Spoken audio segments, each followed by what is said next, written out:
नमस्कार शेतकरी मित्रांनो, तुरीचा भाव वाढीसाठी शेतकरी माल मागे ठेवून भाव वाढीसाठी प्रयत्न करत आहे, तर सरकार तुरीचे भाव पाडण्यासाठी कोणत्याही थराला जायला तयार आहे। व्यापारी मात्र सावध पावलं टाकत आहेत। सरकारने व्यापारी आणि उद्योगांचे कान पिळले की बाजार काहीसा खाली होतो पण नंतर पुन्हा वाढतो। त्याचंही कारण तसंच आहे। तूर आता देशात 9,000 ते 10,000च्या दरम्यान आहे, पण बहुतांशी शेतकऱ्यांना प्रश्न पडला आहे की या सगळ्या भानगडीत तुरीचा बाजार पुढच्या महिना 2 महिन्यात कसा राहू शकतो। तर तुरीचा बाजार सध्याच्या पातळीवरून तुरीचा भाव कमी होण्याची चिन्ह खूपच कमी आहेत। फेब्रुवारीत देशातील बहुतांशी बाजारात तुरीचा भाव 9,500 ते 10,000 रुपयाच्या दरम्यान होता, पण सरकारने व्यापारी आणि उद्योजकांना इशारा दिला। 2 आठवड्यापूर्वी सरकारने व्यापारी आणि उद्योजकांची बैठक घेतली। या बैठकीत सांगितले की तुरीचे भाव जास्त वाढायला नको। कुणी तुरीचे भाव मुद्दामहून वाढवत असेल तर त्यांच्यावर कार्यवाही करण्यात येईल। तुरीचा भाव 9,000च्या पुढे जाऊ द्यायचा नाही आणि तूर डाळीचा भाव 150 रुपयापेक्षा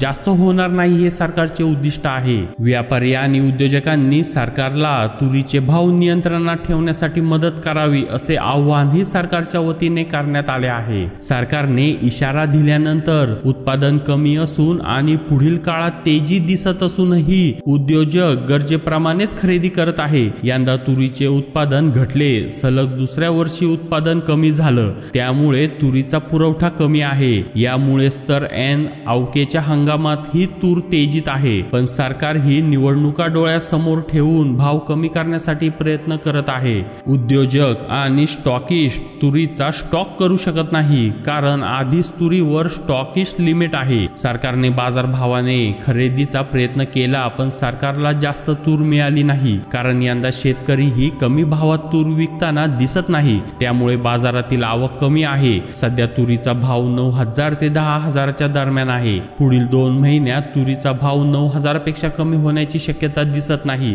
तर या काळातील कमाल भाव हा 11,000 ते 12,000 रुपयाच्या दरम्यान पोहोचू शकतो। पण भाव वाढल्यानंतर सरकार पुन्हा भाव कमी करण्यासाठी वेगळा काहीतरी फंडा वापरू शकते। मात्र बाजारातील तुरीची आवक कमी राहिल्यास सरकारचे सगळे फंडे व्यर्थ जाऊ शकतात, त्यामुळे पॅनिक सेलिंग टाळून तुरीची विक्री केल्यास फायदेशीर ठरू शकते, असा अंदाज अभ्यासकांनी व्यक्त केला आहे। अशा प्रकारे शेती संबंधीच्या महत्त्वाच्या बातम्या रोज जाणून घेण्यासाठी आता चॅनलला सबस्क्राइब करा आणि बेल आयकॉन क्लिक करा। धन्यवाद।